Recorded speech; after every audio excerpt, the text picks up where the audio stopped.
નમસ્કાર વિદ્યાર્થી મિત્રો, આજના આપણા વિડીયોમાં ધોરણ 11 એસપી વિભાગમાં પ્રકરણ નંબર 4ની આપણે ચર્ચા કરશું। આપણું પ્રકરણ છે આવેદનપત્ર, જેને અંગ્રેજીમાં મેમોરેન્ડમ ઓફ એસોસિએશન કહેવામાં આવે છે। પૂરું નામ મેમોરેન્ડમ ઓફ એસોસિએશન। ઘણા લોકો ટૂંકમાં આને મેમોરેન્ડમ તરીકે ઓળખે છે। આપણે એસપીમાં પ્રકરણ નંબર 3ની ચર્ચા કરી હતી અને તેની અંદર આપણે કંપનીની સ્થાપના વિધિની ચર્ચા કરી હતી અને તેની અંદર નોંધણી કે સ્થાપનાનું પ્રમાણપત્ર મેળવવાની ચર્ચા કરી હતી। આ પ્રશ્નની અંદર આ બાબતનો ઉલ્લેખ હતો, એટલે ચર્ચા કરું છું કે કોઈ પણ કંપનીની સ્થાપના કરવી હોય તો કંપનીની સ્થાપના માટે આવેદનપત્ર તૈયાર કરવું દરેક કંપની માટે ફરજિયાત છે। ખાસ કરીને વર્તમાન સમયની અંદર જે કંઈ ભારતીય કંપની ધારા 2013 મુજબ દરેક કંપની આવેદનપત્ર જે તૈયાર કરે છે, જે કંઈ કંપની ધારાની અંદર આપેલ જે કંઈ શેડ્યુલ 1 છે, શેડ્યુલની અંદર જુદા જુદા ટેબલનો સમાવેશ થાય છે। A, B, C, D, E ટેબલના આધારે દરેક કંપનીઓ છે એ આવેદનપત્ર તૈયાર કરતી હોય છે। તો દરેક કંપનીની નોંધણી કરાવવી ફરજિયાત છે અને નોંધણી કરાવવા માટે આવેદનપત્ર તૈયાર કરવું ફરજિયાત છે। તો આવેદનપત્રના સંદર્ભમાં મેં બાબતો કીધી હતી કે આવેદનપત્ર એ કંપનીનો સૌથી અગત્યનો, સૌથી મહત્વનો, પાયાનો એક બંધારણીય દસ્તાવેજ ગણાય છે। તો આવેદનપત્ર કંપનીની સ્થાપના માટે એક ફરજિયાત દસ્તાવેજ છે। દરેક કંપનીએ આવેદનપત્ર તૈયાર કરી અને નોંધાવવું પડે છે, કારણ કે આવેદનપત્રની નોંધણી વગર સ્થાપનાનું કે નોંધણીનું પ્રમાણપત્ર મળતું નથી અને સ્થાપના કે નોંધણીનું પ્રમાણપત્ર ન મળે તો કંપનીની સ્થાપના થઈ શકતી નથી। તો કંપનીને અસ્તિત્વમાં લાવવા માટે સૌથી કોઈ અગત્યનો દસ્તાવેજ હોય તો એ આવેદનપત્ર છે।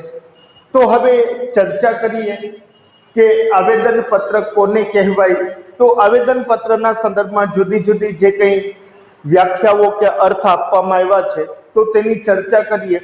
સીધો સાદો અર્થ છે આવેદનપત્ર એટલે કંપનીના હેતુ અને કાર્યક્ષેત્ર દર્શાવતો દસ્તાવેજ એટલે આવેદનપત્ર। કંપનીનો હેતુ અને કાર્યક્ષેત્ર દર્શાવતો દસ્તાવેજ એટલે આવેદનપત્ર। નંબર 2, આવેદનપત્ર એટલે તો કે કંપની ધારા 2013 અથવા આ પહેલાના જે કંઈ કંપની ધારા પ્રમાણે ઘડાયેલ અથવા તો વખતો વખત જે કંઈ ફેરફાર સાથે જે કંઈ જોગવાઈઓ છે એ જોગવાઈઓને આધીન ફેરફાર કરી તૈયાર કરાયેલો દસ્તાવેજ એટલે આવેદનપત્ર। એટલે કે કંપની ધારા 2013 પ્રમાણે આવી વ્યાખ્યા આપવામાં આવી છે કે ભાઈ વર્તમાન જે કંઈ ભારતીય કંપની ધારા, જેને આપણે 2013નો નવો કંપની ધારો કહીએ છીએ, તો નવા કંપની ધારા પ્રમાણે અથવા તો અગાઉના કંપની ધારા પ્રમાણે ઘડાયેલ અથવા તો વખતો વખત જોગવાઈઓનું પાલન કરી અને તૈયાર કરાયેલ દસ્તાવેજને આવેદનપત્ર કહેવામાં આવે છે। તો તમારે એટલું જ યાદ રાખવાનું છે, કંપનીનો હેતુ અને કાર્યક્ષેત્ર દર્શાવતા દસ્તાવેજને આવેદનપત્ર તરીકે ઓળખવામાં આવે છે।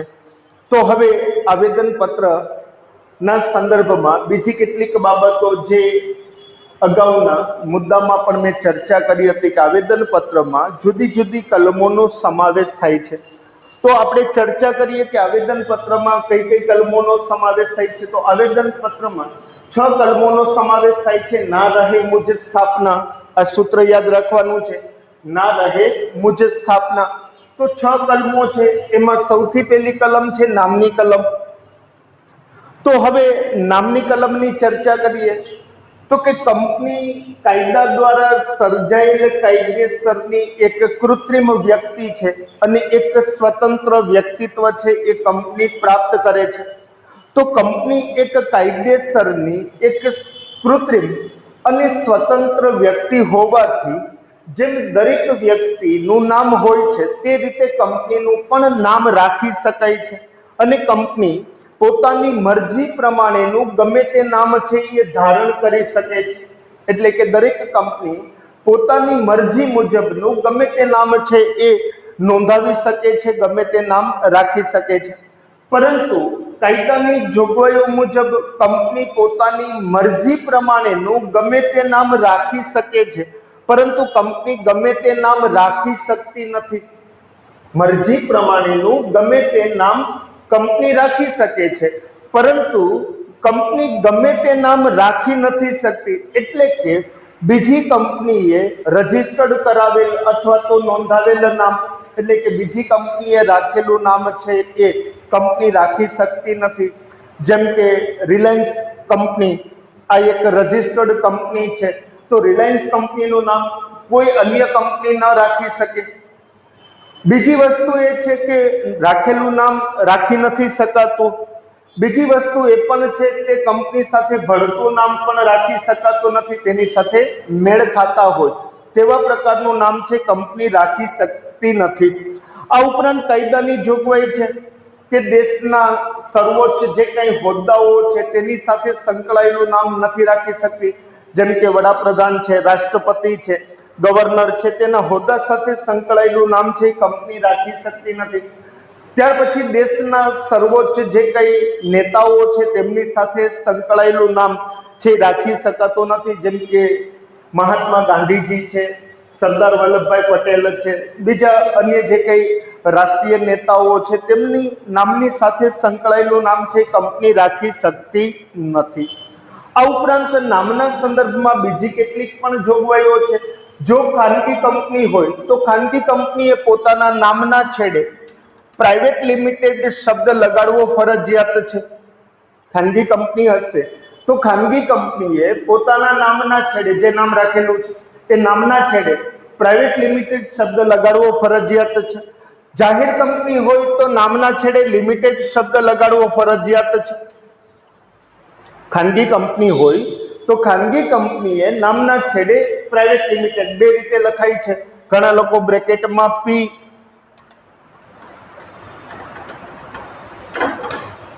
અને એલટીડી ડોટ કરીને લખે છે, ઘણા પીવીટી ડોટ એલટીડી ડોટ કરીને લખે છે।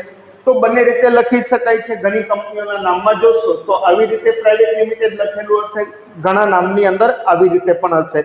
પરંતુ એટલું યાદ રાખજો, ખાનગી કંપની હોય તો ખાનગી કંપનીએ નામના છેડે પ્રાઇવેટ લિમિટેડ શબ્દ લગાડવો પડે છે, જાહેર કંપનીએ લિમિટેડ શબ્દ લગાડવો પડે છે। આ ઉપરાંત વિદેશી કંપની જો આપણા દેશમાં ધંધો કરતી હોય તો તેના નામના સંદર્ભમાં કાયદામાં શું જોગવાઈ છે, તો કે જે કંપની વિદેશી હોય અને આપણા દેશમાં ધંધો કરતી હોય તો તે કંપનીએ પોતાના નામમાં હિન્દુસ્તાન અથવા ભારત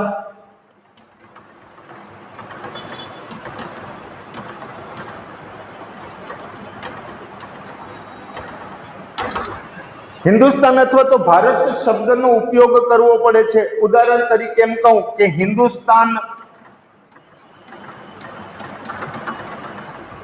યુનિલીવર લિમિટેડ આ ઇંગ્લેન્ડની કંપની છે, ગ્રેટ બ્રિટનની કંપની છે યુનિલીવર લિમિટેડ, કે જે લક્સ સાબુ અને બીજી જે કંઈ કોસ્મેટિક વસ્તુઓનું ઉત્પાદન કરી અને વેચાણ કરે છે। આ કંપની છે યુનિલીવર લિમિટેડ, જે આપણા દેશમાં ધંધો કરે છે, વિદેશી કંપની છે, આપણા દેશમાં ધંધો કરે છે એટલા માટે હિન્દુસ્તાન યુનિલીવર લિમિટેડ છે એ લખે છે, કારણ કે નામમાં ભારત અથવા તો હિન્દુસ્તાન શબ્દનો ઉલ્લેખ કરવો પડે છે। હવે જો કોઈ કંપની પોતાના નામમાં ભારત કે હિન્દુસ્તાન શબ્દ ન લખે તો તે કંપની વિદેશી હોય અને આપણા દેશમાં ધંધો કરતી હોય તો તેના માટે શું કાયદાની જોગવાઈ છે, તો કે તેના સંદર્ભમાં બીજી જોગવાઈ એ છે કે કંપનીએ ભારત અથવા તો હિન્દુસ્તાન શબ્દનો ઉપયોગ કરવો પડે। જો ભારત કે હિન્દુસ્તાન શબ્દનો ઉપયોગ ન કરે તો તે કંપનીએ પોતાના નામ અને લિમિટેડ શબ્દ વચ્ચે બ્રેકેટમાં ઇન્ડિયા શબ્દ લખવો ફરજિયાત છે। કોઈ વિદેશી કંપની આપણા દેશમાં ધંધો કરતી હોય તો તે કંપની પોતાના નામમાં હિન્દુસ્તાન કે ભારત શબ્દનો ઉપયોગ ન કરે તો તે કંપનીએ પોતાના નામ અને લિમિટેડ શબ્દ વચ્ચે ઇન્ડિયા શબ્દ લખવો પડે. જેમ કે ફિલિપ્સ નેધરલેન્ડની કંપની છે, જૂનું નામ હોલેન્ડ. તો આ હોલેન્ડ કે નેધરલેન્ડની કંપની છે, આપણા દેશમાં ધંધો કરે છે. તો આ ફિલિપ્સ ઇન્ડિયા લિમિટેડ એનો અર્થ એ છે કે જે કંપનીના નામમાં નામ અને લિમિટેડ શબ્દ વચ્ચે બ્રેકેટમાં ઇન્ડિયા શબ્દ લખેલો હોય તો સમજી જવાનું કે આ વિદેશી કંપની છે. તો આ છે નામની કલમ.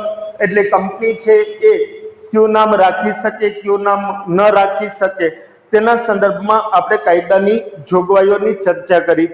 નંબર 2, રજિસ્ટર્ડ ઓફિસના સરનામાની કલમ.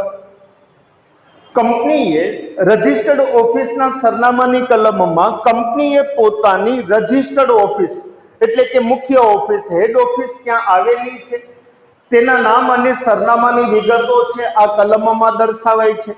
આ કલમના આધારે કંપની કયા રાજ્યની રહીશ છે, એટલે કે આ કંપની કયા રાજ્યની રહેવાવાળી છે, રહીશ છે, કયા રાજ્યમાં આ કંપની છે એ સ્થપાણી છે, તેનો ખ્યાલ છે એ રજિસ્ટર્ડ ઓફિસના સરનામાની કલમના આધારે આવે છે. તો દરેક કંપનીએ આવેદનપત્ર તૈયાર કરતી વખતે પોતાના રજિસ્ટર્ડ ઓફિસના સરનામાની વિગતો છે એ તૈયાર કરી અને આવેદનપત્રની અંદર દર્શાવવામાં આવે છે. તો હવે આ રજિસ્ટર્ડ ઓફિસના સરનામાની કલમ અગત્યની શા માટે છે? તો કે આ કલમ એટલા માટે જરૂરી છે કે કંપની સાથે સંકળાયેલા જે પક્ષકારો છે તેને કંપની સાથે પત્ર વ્યવહાર કરવો હોય તો પત્ર વ્યવહારનું સરનામું મળી રહેશે.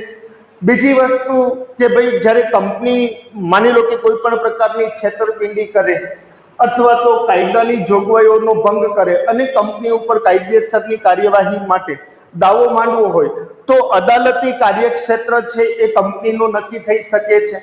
એટલે કે અદાલતી કાર્યક્ષેત્ર નક્કી કરવા માટે રજિસ્ટર્ડ ઓફિસનું સરનામું હોવું જરૂરી છે. ત્યાર પછી કંપની સાથે જે કંઈ સંકળાયેલા પક્ષકારો છે એ કંપનીના જે કંઈ અગત્યના મહત્વના જે કંઈ દસ્તાવેજો છે એ દસ્તાવેજો કંપનીની રજિસ્ટર્ડ ઓફિસે રાખવામાં આવે, જેમ કે આવેદનપત્ર છે, નિયમન પત્ર છે. આવા જે અગત્યના દસ્તાવેજો છે એના વિશે માહિતી મેળવવી હોય, ચકાસવા હોય, તેની નકલ મેળવવી હોય તો તેની માહિતી મળી રહે તે માટે પણ રજિસ્ટર્ડ ઓફિસનું સરનામું હોવું જરૂરી છે. તો કંપનીએ પોતાના રજિસ્ટર્ડ ઓફિસના જે કંઈ સરનામાની વિગતો છે એ તૈયાર કરી અને દર્શાવવી પડે છે. તો આ બીજી અગત્યની કલમ છે, રજિસ્ટર્ડ ઓફિસના સરનામાની કલમ. ત્યાર પછી ત્રીજી કલમ છે હેતુ, ધ્યેય કે ઉદ્દેશની કલમ. આવેદનપત્રની વિવિધ કલમોમાં આપણને એવો એક માર્કમાં પ્રશ્ન પૂછાય કે આવેદનપત્રની કલમોમાં સૌથી અગત્યની કલમ કઈ? તો કે હેતુ, ધ્યેય કે ઉદ્દેશની કલમ. તો આ કલમ શા માટે અગત્યની ગણાય છે? શા માટે આ કલમ મહત્વની ગણાય છે? તો ઉદ્દેશ કે ધ્યેયની કલમ સૌથી અગત્યની કે મહત્વની કલમ ગણવામાં આવે છે, કારણ કે આ કલમના આધારે કંપની કયા ઉદ્દેશથી કે કયા ધ્યેયથી સ્થાપવામાં આવી છે તેનો ખ્યાલ છે આ કલમના આધારે આવે છે. કંપનીનું કાર્યક્ષેત્ર શું છે એ આના આધારે ખ્યાલ આવે છે, કારણ કે કોઈ પણ કંપની જ્યારે જાહેર જનતા પાસેથી શેર બહાર પાડીને નાણાં મેળવે છે તો લોકો પહેલા કંપનીનો હેતુ કે ઉદ્દેશ જોશે કે જે આપણે નાણાકીય જરૂરિયાતો છે એ કંપનીની પૂરી કરીએ છીએ તો આ જે એકઠી કરેલી મૂડી અથવા તો લોકો પાસેથી મેળવેલ મૂડીનો ઉપયોગ કયા હેતુ માટે કંપની કરશે તેનો ખ્યાલ છે હેતુની કલમના આધારે આવે છે. એટલે કે કંપની કયા હેતુથી સ્થાપવામાં આવી છે, કંપનીનો ઉદ્દેશ શું છે એ આ કલમના આધારે ખ્યાલ આવે છે. અને દરેક કંપનીના હેતુના આધારે જ રોકાણકારો છે કંપનીમાં રોકાણ કરતા હોય છે. તો આ કલમ એક સૌથી અગત્યની ગણાય છે. બીજી બાબત એ છે કે જે કંઈ હેતુ કે ઉદ્દેશ દર્શાવેલો છે તેની મર્યાદામાં રહી અને કંપનીના સંચાલકોએ કંપનીનું સંચાલન કરવાનું હોય છે. જો કંપનીના કોઈ સંચાલકો અથવા તો અધિકારીઓ જે કંઈ હેતુની કલમમાં દર્શાવેલ હેતુ સિવાયનું કોઈ પણ કાર્ય કરે છે તો તેને સત્તા બહારનું કાર્ય કહેવાય છે.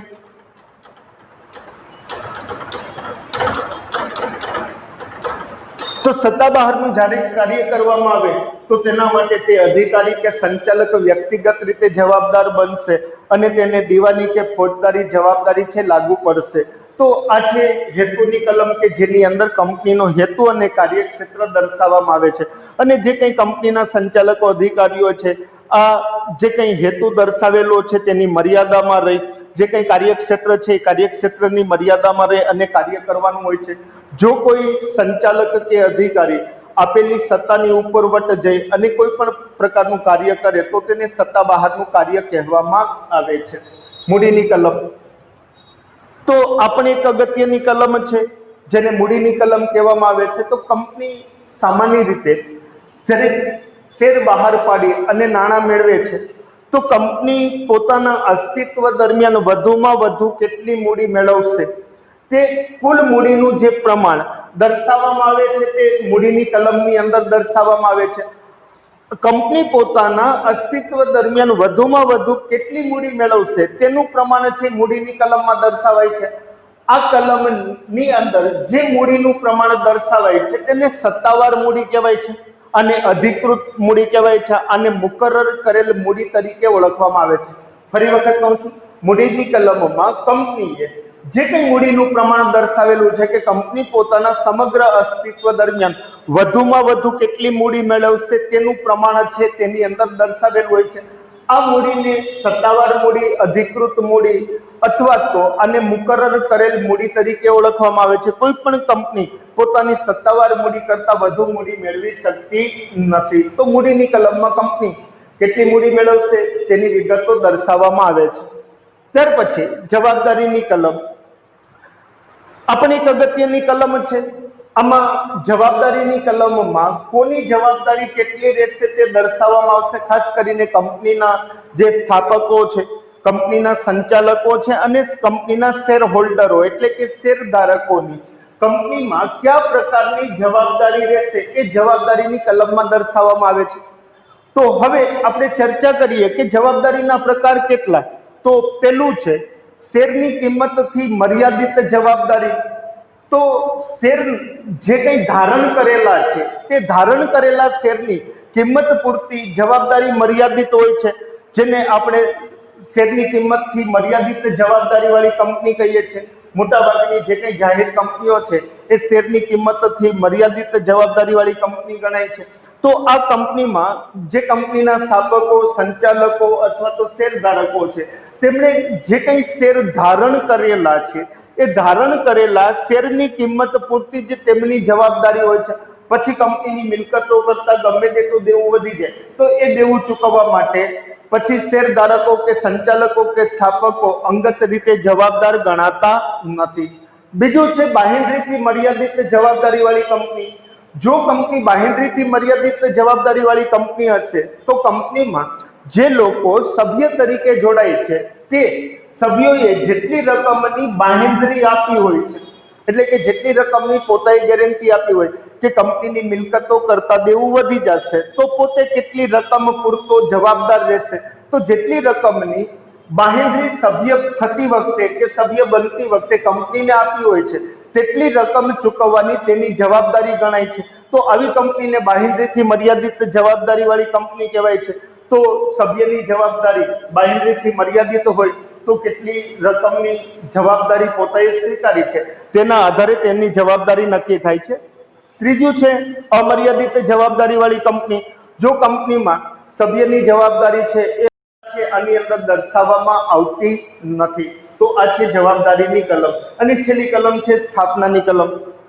સ્થાપનાની કલમને જોડાણની કલમ પણ કહેવાય છે, સંઘની પણ કલમ કહેવાય છે અને સહીની કલમ તરીકે પણ ઓળખવામાં આવે છે। તો જે લોકો સામાન્ય રીતે કંપનીની અંદર જોડાય છે તો સામાન્ય રીતે કંપનીની સ્થાપના વખતે આપણે ચર્ચા કરી ગયા કે જો જાહેર કંપની હોય તો ઓછામાં ઓછા 7 સભ્યોએ અને ખાનગી કંપની હોય તો ઓછામાં ઓછા 2 સભ્યોએ સહી છે આવેદન પત્રમાં કરવી પડે છે। તો આ સ્થાપનાની કલમોમાં જે લોકો કંપનીની સ્થાપના સાથે સંકળાયેલા છે, જાહેર કંપની હોય તો ઓછામાં ઓછા 7 અને ખાનગી કંપની હોય તો ઓછામાં ઓછા 2 સભ્યોએ સહી છે એ આ સ્થાપનાની કલમમાં કરવી પડે છે।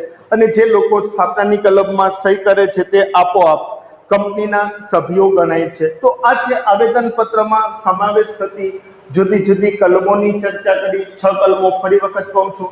નામની કલમ, રજિસ્ટર્ડ ઓફિસના સરનામાની કલમ, હેતુ, ધ્યેય કે ઉદ્દેશની કલમ, મૂડીની કલમ, જવાબદારીની કલમ અને સ્થાપનાની કલમ। તો નવા વિડીયોમાં નવા પ્રશ્નની ચર્ચા કરશું।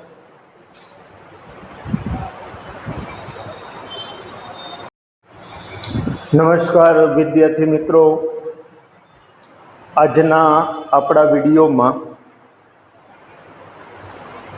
ધોરણ 11 એસટી વિભાગમાં પ્રકરણ નંબર 4 આવેદનપત્ર, જેને અંગ્રેજીમાં મેમોરેન્ડમ ઓફ એસોસિએશન કહેવામાં આવે છે, જેને આપણે ગુજરાતીમાં આવેદનપત્ર કહીએ છીએ। આવેદનપત્રના સંદર્ભમાં પહેલા પ્રશ્નની ચર્ચા કરીએ। આપણો પ્રશ્ન હતો કે આવેદનપત્ર એટલે શું અને તેમાં સમાવેશ થતી વિવિધ કલમો।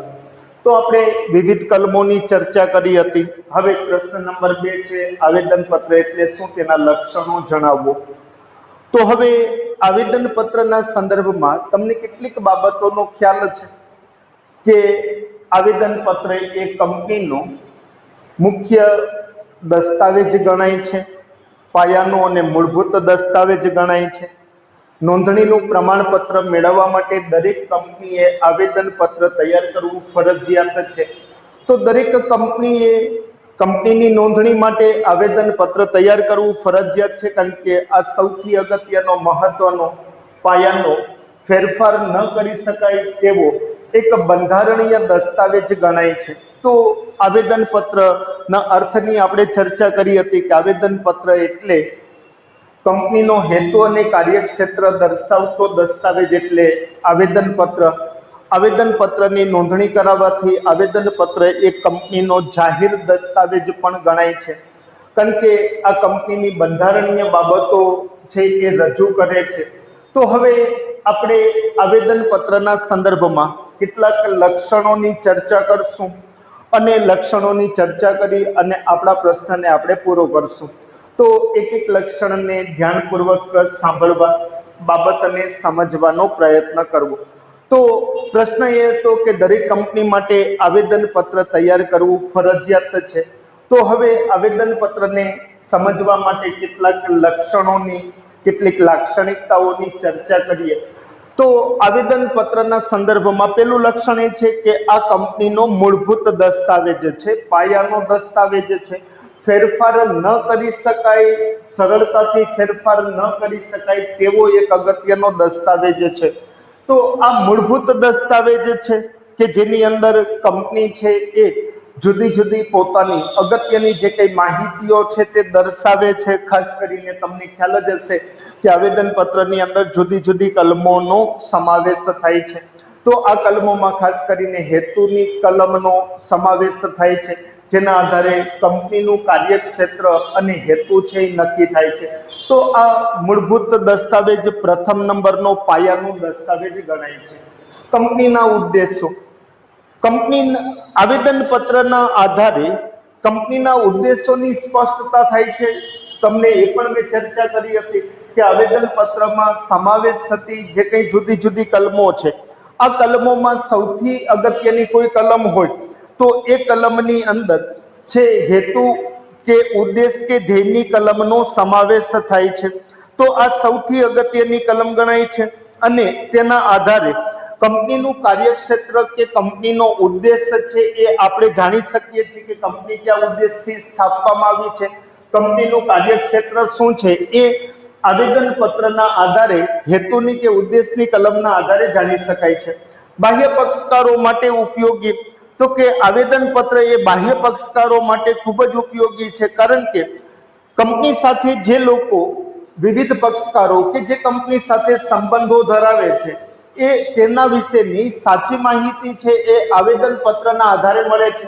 જેમ કે તમે જાણી શકો છો કે કંપની સાથે અન્ય અનેક પક્ષકારો છે એ સંકળાયેલા હોય છે, ખાસ કરીને બાહ્ય પક્ષકારો કે જે કંપની સાથે સંકળાયેલા છે, કંપની સાથે સંબંધ ધરાવે છે, તો તેમની માહિતી છે એ આવેદનપત્રના આધારે પ્રાપ્ત થાય છે અને જે કંઈ આ સંબંધોની સ્પષ્ટતા છે એ આવેદનપત્ર છે એ કરે છે। તો બાહ્ય પક્ષકારો માટે પણ આવેદનપત્ર ખૂબ જ ઉપયોગી છે, કારણ કે કંપની સાથે સંબંધો સ્થાપિત કરવા માટે આવેદનપત્ર છે એ સૌથી અગત્યનો દસ્તાવેજ ગણાય છે. ત્યાર પછી અસ્તિત્વની જાણ. આવેદનપત્રમાં જુદી જુદી બાબતોનો સમાવેશ થાય છે, જેને આપણે કલમો કહીએ છીએ. નામની કલમના આધારે ખ્યાલ આવે છે કે કંપનીનું નામ શું છે. પછી રજિસ્ટર્ડ ઓફિસના સરનામાના આધારે ખ્યાલ આવે છે કે કંપની કયા રાજ્યની રહીશ છે, ક્યાં કંપની છે એ કંપનીની મુખ્ય ઓફિસ ક્યાં આવેલી છે. પછી હેતુની કલમના આધારે ખ્યાલ આવે છે કે કંપની કયા હેતુથી સ્થાપવામાં આવી છે. તો અને આ ઉપરાંત છે જે કંઈ જવાબદારીની કલમમાં કંપની સાથે સંકળાયેલા પક્ષકારોની જવાબદારી કયા પ્રકારની રહેશે, તો તેની માહિતી છે એ સામાન્ય રીતે મળે છે. તો આ માહિતી છે એ અથવા તો આ જે કંઈ જાણકારી છે એ સમાજના લોકો માટે ખૂબ જ ઉપયોગી છે અને વિવિધ પક્ષકારોને કંપનીના અસ્તિત્વ વિશે છે એ લોકોને ખ્યાલ આવશે. તો અસ્તિત્વની જાણ છે આવેદનપત્રના આધારે થાય છે. ફેરફાર કરવો મુશ્કેલ. આવેદનપત્ર કંપનીનો એક અગત્યનો મહત્વનો દસ્તાવેજ ગણાય છે અને તેમાં ફેરફાર કરવો ખૂબ જ મુશ્કેલ છે. સરળતાથી ફેરફાર કરી શકાતો નથી. જે કંઈ કંપની ધારાની જોગવાઈઓ છે એ જોગવાઈઓને આધીન રહી અને ફેરફાર કરી શકાય છે. આ ઉપરાંત ફેરફાર કરવા માટે શેરધારકોની સામાન્ય સભામાં ખાસ ઠરાવ પસાર કરવો પડે છે. ખાસ ઠરાવ એને કહેવાય કે જે ઠરાવ પસાર કરવા માટે સભામાં સભ્યોની 75% બહુમતી જરૂરી હોય તો જ ફેરફાર કરી શકાય છે. કહેવાનો અર્થ એ છે કે આવેદનપત્રમાં સરળતાથી ફેરફાર કરી શકાતો નથી. કાયદાની જોગવાઈઓનું પાલન કરી અને શેરધારકોની સભામાં ખાસ ઠરાવ પસાર કરી અને આવેદનપત્રમાં ફેરફાર કરી શકાય છે. તો કહેવાનો અર્થ એ છે સરળતાથી ફેરફાર કરી શકાતો નથી. ત્યાર પછી છે કાર્યક્ષેત્ર અને ત્રાહિત પક્ષકાર. આવેદનપત્રના આધારે જે કંઈ કંપની સાથે સંકળાયેલા જે કંઈ પક્ષકારો છે એ પક્ષકારોના ત્રાહિત પક્ષકારો સાથે કંપનીના સંબંધોની સ્પષ્ટતા થાય છે અને સાથોસાથ જે કંઈ કંપનીનું કાર્યક્ષેત્ર છે એ આવેદનપત્રના આધારે જાણી શકાય છે. એટલે કે કંપનીનું કાર્યક્ષેત્ર શું છે, હેતુ અને કાર્યક્ષેત્ર છે આવેદનપત્રના આધારે છે લોકો જાણી શકે છે. ત્રાહિત પક્ષકાર સાથેના કંપનીના જે કંઈ સંબંધો છે તેની માહિતી પણ આવેદનપત્રના આધારે મળી શકે છે. કંપનીના પ્રકાર અનુસાર આવેદનપત્ર. કંપની ધારા 2013 મુજબ દરેક કંપની કે જે નોંધણી કે સ્થાપના માટે આવેદનપત્ર તૈયાર કરે છે તો એ કંપની ધારા 2013 પ્રમાણે જુદા જુદા પ્રકારની કંપનીઓ માટે શિડ્યુલ 1, જેને શેડ્યુલ પણ બોલાય છે, ઘણા લોકો શિડ્યુલ પણ કહે છે, શિડ્યુલ 1 પ્રમાણે જુદા જુદા પ્રકારના જે કંઈ ટેબલો છે એ ટેબલની અંદર આપેલી માહિતીના આધારે છે એ આવેદનપત્ર તૈયાર કરાય છે. આ છાપેલો, ફકરા પાડેલો, ટાઈપ કરાયેલો અને સાક્ષીની હાજરીમાં સહી કરી અને આવેદનપત્ર તૈયાર કરાય છે. તો આ શેડ્યુલની અંદર જુદા જુદા ટેબલો આપેલા છે. દરેક કંપની માટે અલગ અલગ ટેબલ લાગુ પડે છે. જેમ કે શેરની કિંમતથી મર્યાદિત જવાબદારી વાળી કંપની હોય તો ટેબલ એ લાગુ પડે છે. પછી બી ટેબલ છે, સી છે, ડી છે, ઈ છે. તો જુદા જુદા ટેબલોના આધારે જે આવેદનપત્ર છે એ તૈયાર કરવામાં આવે છે. અને છેલ્લું, જે કંઈ આવેદનપત્ર છે એ કંપની તૈયાર કરે છે એ આવેદનપત્ર કંપની ધારા 2013ની જોગવાઈઓ સાથે સુસંગત હોવો જોઈએ. જો કોઈ કંપની આવેદનપત્ર તૈયાર કરે અને આ આવેદનપત્ર કંપની ધારા સાથે સુસંગત ન હોય, એટલે કે તેની વિરુદ્ધની જોગવાઈઓ વાળું છે એ આવેદનપત્ર તૈયાર કરે તો આવું આવેદનપત્ર અને એની અંદર દર્શાવેલી જે કંઈ માહિતી છે એ રદ બાતલ ગણાય છે. તો આ છે આવેદનપત્ર અને આવેદનપત્રના લક્ષણોની ચર્ચા કરી. ફરીથી કહું છું ક્યાં ક્યાં લક્ષણો છે, તો કે આવેદનપત્રનું પહેલું લક્ષણ છે કે આ કંપનીનો મૂળભૂત દસ્તાવેજ, પાયાનો દસ્તાવેજ છે. કંપનીના ઉદ્દેશોને સ્પષ્ટ કરે છે. બાહ્ય પક્ષકારો માટે આ દસ્તાવેજ ઉપયોગી છે. આ દસ્તાવેજના આધારે કંપનીના અસ્તિત્વની જાણ થાય છે. ફેરફાર કરવો મુશ્કેલ છે. કાર્યક્ષેત્ર અને ત્રાહિત પક્ષકારો સાથેના સંબંધોની સ્પષ્ટતા આવેદનપત્રના આધારે થાય છે. કંપનીના પ્રકાર અનુસાર આવેદનપત્ર છે એ જે કંઈ કંપની દ્વારા 2013માં શેડ્યુલ 1માં જે કંઈ આપેલા ટેબલો છે એ ટેબલના આધારે કંપનીના પ્રકારો મુજબ આવેદનપત્ર તૈયાર કરાય છે અને જે કંઈ આવેદનપત્ર તૈયાર કરાય છે તે આવેદનપત્રની માહિતી કંપની ધારાની જોગવાઈઓ સાથે સુસંગત હોવી જોઈએ. જો વિરુદ્ધની જોગવાઈ રજૂ કરતી હોય તો તેવી વિગતો દર્શાવવામાં આવી હોય તો આવેદનપત્ર છે એ રદ બાતલ ગણાય છે. તો નવા વિડીયોમાં નવા પ્રશ્નની ચર્ચા કરશું. અહીં સુધી રાખીએ છીએ.